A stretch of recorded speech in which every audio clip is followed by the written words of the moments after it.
Hello hi எல்லாருக்கும் வணக்கம். இன்னைக்கு நாம் அந்த வீடியோவில் என்ன பார்க்க போகிறோம் அப்படின்னா, நோ கான்டாக்டில் இருக்கிற உங்கள் பர்சன் கரண்ட்லி என்ன நினைக்கிறாங்க, அவருடைய ஃபீலிங்ஸ் என்ன, இந்த கனெக்ஷனை அவர் எப்படி பார்க்குறாருன்றத பற்றி தான் பார்க்க போகிறோம். இது ஒரு பொதுவான ஜென்ரல் ரீடிங் தாங்க. யாருக்கு பொருந்துதோ அவங்க மட்டும் எடுத்துக்கோங்க, மற்றவங்க அப்படியே விட்டுடுங்க. வீடியோவில் கனெக்ட் ஆகிறதுக்கு லைக் பண்ணிட்டு பாருங்கள், மறக்காமல் சப்ஸ்கிரைப் பண்ணிட்டு பாருங்கள். இது ஒரு டைம்லெஸ் ரீடிங் தாங்க. யார் எப்போ பார்க்குறீங்களோ அப்போ அது உங்களுக்கான ரீடிங்காக நீங்கள் எடுத்துக்கலாம். நான் பொண்ணுன்றதுனால அதுக்கு ஏற்ற மாதிரி பேசுகிறேன். நீங்கள் ரீடிங் பார்க்குற நீங்கள் பையனாக இருந்தீங்கன்னா அதுக்கு ஏற்ற மாதிரி சேஞ்ச் பண்ணி எடுத்துக்கோங்க. இப்போ இந்த ரீடிங்கில் எனக்கு ஸ்ட்ராங்காக தெரிகிற எனர்ஜி என்னென்னா, இங்கே நிறைய சைலண்ட் இருக்குது, பேசாத வார்த்தைகள் இருக்குது, சொல்ல முடியாத ஃபீலிங்ஸ் இருக்குது. சரி, கார்ட்ஸ் இப்போ என்ன சொல்லுதுன்னு பார்த்துடலாம். முதல்ல உங்கள் எனர்ஜியை பார்க்கும்போது த ஹெர்மிட் கார்டு வந்திருக்கு. இந்த கார்டு என்ன சொல்லுதுன்னா, உங்கள் கனெக்ஷனை பற்றி நீங்கள் நிறையவே யோசிச்சுட்டு இருக்கீங்க. வெளியில் பார்க்குறதுக்கு நீங்கள் மூவ் ஆன் ஆகிட்ட மாதிரி இருப்பீங்க, ஆனால் உள்ளுக்குள்ளே இன்னும் கேள்விகள் இருக்குது. ஏன் இப்படி நடந்துச்சு, நான் என்ன தப்பு பண்ணிட்டேனா, நான் ஏதாவது தப்பு பண்ணிட்டேனா, அவர் நிஜமாவே என்னை காதலிச்சாரா, இப்படிப்பட்ட கேள்விகள் தான் உங்கள் மனசில் ஓடிட்டே இருக்குது. சிலருக்கு இந்த ரீடிங்கில் நீங்கள் தனியாக இருக்கும்போது அந்த பர்சனை பற்றி நினைக்கிறது தெரியுது. தனியாக இருக்கும்போது நீங்கள் நினைக்கிறீங்க, குறிப்பாக நைட் டைமில். இப்போ உங்கள் பர்சன் எனர்ஜியை பற்றி பார்க்கும்போது கிங் ஆஃப் ஸ்வார்ட்ஸு, 4 ஆஃப் பென்டக்கிள்ஸ் வருது. இந்த பர்சனுமே வெளியில் ஸ்ட்ராங்காக இருக்கிறதுக்கு முயற்சி பண்ணுறாரு. எனக்கு எதுவுமே பாதிக்கலை அப்படின்றது காட்டிக்கிறாரு வெளியில். ஆனால் அவர் ஃபீலிங்ஸ் உள்ள பிளாக் பண்ணி வச்சுட்டு இருக்காரு, லாக் பண்ணிட்டு இருக்காரு. ஒரு எக்ஸாம்பிளுக்கு சொல்லணும்னா, அவர் ஒரு ஃபோட்டோவை டெலீட் பண்ணுவார், ஆனால் ரீசைக்கிள் பின்ல இருந்து கூட டிலீட் பண்ண மாட்டார். ஏன்னா ஒரு நாள் மறுபடியும் பார்க்கணும்னு தோணலாம். அதே மாதிரி இந்த பர்சனும் கனெக்ஷனை முழுசாக விடலை. எனக்கு கார்ட்ஸ் எல்லாம் பார்க்கும்போது ஒரு கதை தெரியுது. ஒரு ரிலேஷன்ஷிப்பில் இது ரிலேஷன்ஷிப் இல்லை, சுச்சுவேஷன்ஷிப்பு. ஆரம்பத்தில் 2 பேரும் நல்ல கம்யூனிகேஷன் இருந்திருக்கு, டெய்லி பேசுறது, லேட் நைட் சேட்ஸு, ஒருத்தரை பற்றி ஒருத்தர் நல்லா தெரிஞ்சு வச்சுருந்துருக்கீங்க. ஆனால் ஒரு கட்டத்தில் மிஸ் அண்டர்ஸ்டாண்டிங் வந்திருக்கு. 2 பேரில் ஒருத்தர் ரொம்ப ஹேர்ட் ஆகிருக்கீங்க. ஹேர்ட் ஆகிட்டது தெரிஞ்சும் கூட அது எக்ஸ்பிளைன் பண்ணாமல் போயிருக்காரு. இல்லைன்னா ஈகோவால் சைலண்ட் ஆகியிருக்கு ரிலேஷன்ஷிப்பு. 10 ஆஃப் ஸ்வார்ட்ஸ் இங்கே ஒரு பெயின்ஃபுல் எனர்ஜியை தான் காட்டுது. இந்த எண்டிங் இன்னும் ஒருத்தரோட மனசுல இருக்கு. இங்க ஒருத்தர் நினைக்கிறாங்க, நான் இவ்வளவு கொடுத்து ஏன் இப்படி முடிஞ்சு போச்சு இந்த ரிலேஷன்ஷிப்பு அப்படின்னு நினைக்கிறாங்க. அவர் நினைக்கிறாரு, நான் இப்படி செஞ்சிருக்க கூடாதுன்னு. ஆனா நான் இப்படி செஞ்சிருக்கேன்னு நீ இப்படி செய்யக்கூடாதுன்னு என்கிட்ட யாருமே சொல்லலை அப்படின்னு சொல்றாரு. ஆமாம், அவர்கிட்ட நீங்கள் இப்படி சொல்லியிருக்க கூடாது, நீங்கள் இப்படி செஞ்சுருக்க கூடாது, நீங்கள் இப்படி பேசியிருக்க கூடாதுன்னு யாருமே அவருக்கு சொல்லலை. அதைத்தான் நினைக்கிறாரு. இப்போ லேட் நைட் தாட்ஸ் பார்க்கும்போது குயின் ஆஃப் கப்ஸ் ரொம்ப அழகான எனர்ஜியை தருது. இந்த பர்சன் இன்னும் உங்களை எமோஷனலாக ஃபீல் பண்ணுறாரு. அவர் உங்களை பற்றி நினைக்கும் போது கோபம் வரல, வருத்தம் தான் வருது.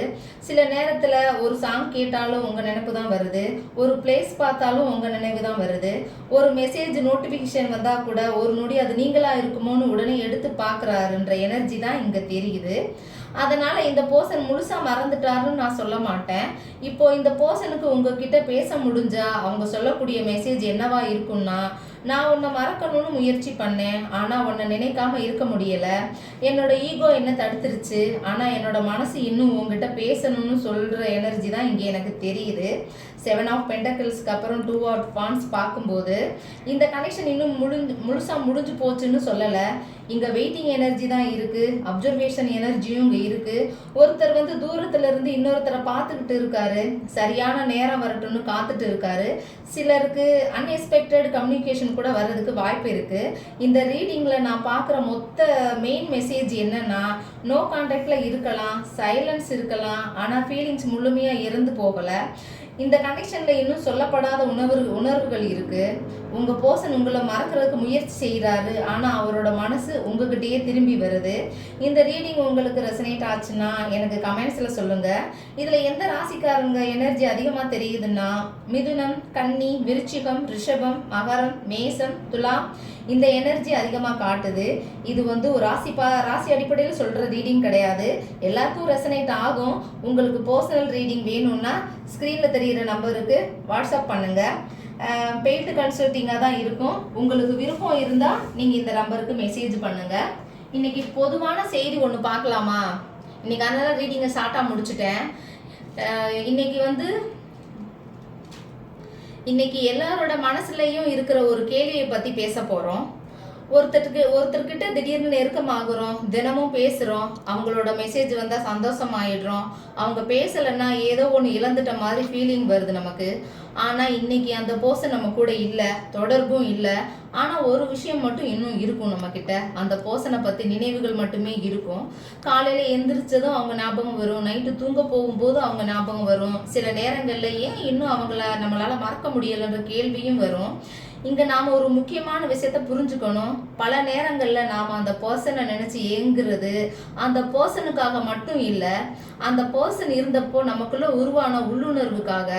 அவர் நம்மளை புரிஞ்சுக்கிட்டாருன்னு உணர்ந்த தருணங்கள், நமக்கு முக்கியத்துவம் கொடுத்த நேரங்கள், நம்மளை அவங்க கவனிச்சுக்கிட்டது, இது போல அனுபவங்கள், இவை எல்லாமே மனசுல ஒரு பாதுகாப்பான இடத்தை உருவாக்கிடுச்சு. அந்த இடம் காலியாகும் போது அந்த வெற்றிடத்தை, அந்த எம்டினஸை நாம அவரை மிஸ் பண்றோம்னு நினைக்கிறோம். ஒரு நிமிஷம் உங்களையே நீங்க கேட்டு பாருங்களேன். நான் உண்மையாவே அந்த பர்சனை தேடுறேனா, இல்ல அவங்க கொடுத்த அந்த உணர்வை தேடுறேனா? இந்த கேள்விக்கு பதில் சில நேரங்கள்ல நம்ம பார்வையை முழுசா மாத்திடும். ஏன்னா காதலுங்கிறது ஒருத்தர் நினைச்சிட்டு இருக்கிறது இல்ல. அந்த பர்சன் இல்லைன்னாலும் நம்மள நாம இழக்காம இருக்கணும். அதுதான் உண்மையான முதிர்ச்சின்னு சொல்லலாம். சிலர் நம்ம வாழ்க்கையில தங்குறதுக்காக வருவாங்க. சிலர் ஒரு பாடம் கற்றுக் கொடுத்துட்டு போவாங்க. அவங்க போயிட்டாங்கன்றதுக்காக நம்மளோட மகிழ்ச்சியும் சந்தோஷமும் அவங்க கூடயே போயிடணும்னு அவசியம் இல்லை. அதனால இன்னையிலிருந்து அந்த பர்சனை மறக்கிறதுக்கு முயற்சி பண்ண வேண்டாம். அதுக்கு பதிலாக அவங்க உங்களுக்குள்ள உருவாக்குன உணர்வுகளை புரிஞ்சுக்க முயற்சி பண்ணுங்க.